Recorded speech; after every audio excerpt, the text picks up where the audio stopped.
Iran ആക്രമണം രൂക്ഷമായിരിക്കെ അമേരിക്കയുമായുള്ള സുരക്ഷാ പങ്കാളിത്തം ശക്തിപ്പെടുത്തുമെന്ന് UAE ഇപ്പോൾ പറയുന്നുണ്ട്. വെടിനിർത്തൽ മാത്രമല്ല ഗൾഫ് മേഖലയുടെ ലക്ഷ്യം എന്നാണ് UAE ഇപ്പോൾ വിശദീകരിക്കുന്നത്. ഇതിനിടെ അബുദാബിയിൽ മിസൈലിന്റെ അവശിഷ്ടം പതിച്ച ഇന്ത്യക്കാരന് പരിക്കേറ്റു.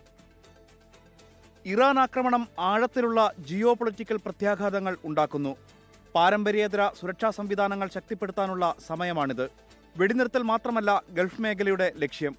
ആണവ ആക്രമണം ഉൾപ്പെടെ നേരിടാൻ രാഷ്ട്രം സജ്ജമാകും. ഒപ്പം അമേരിക്കയുമായുള്ള സുരക്ഷാ പങ്കാളിത്തം ശക്തിപ്പെടുത്തുമെന്നും UAE പ്രസിഡന്റിന്റെ നയതന്ത്ര ഉപദേഷ്ടാവ് ഡോക്ടർ അൻവർ ഗർഗാഷ് എക്സ് പോസ്റ്റിലൂടെ വ്യക്തമാക്കി.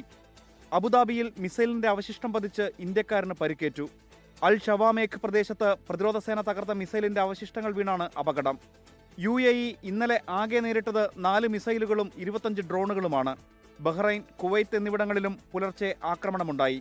സൗദിയിലെ കിഴക്കൻ പ്രവിശ്യയ്ക്ക് നേരെ വന്ന 12 ഡ്രോണുകൾ പ്രതിരോധ സേന തകർത്തു. 24 ദുബായ്. ലോകത്തെവിടെയായാലും ഏത് സമയത്തും 24 വാർത്തകളും ഓഗ്മെന്റഡ് റിയാലിറ്റി പാക്കേജുകളും എക്സ്പ്ലെയിനറുകളും വിശദമായി കാണാൻ ഞങ്ങളുടെ YouTube ചാനൽ നിങ്ങൾക്ക് സബ്സ്ക്രൈബ് ചെയ്യാം.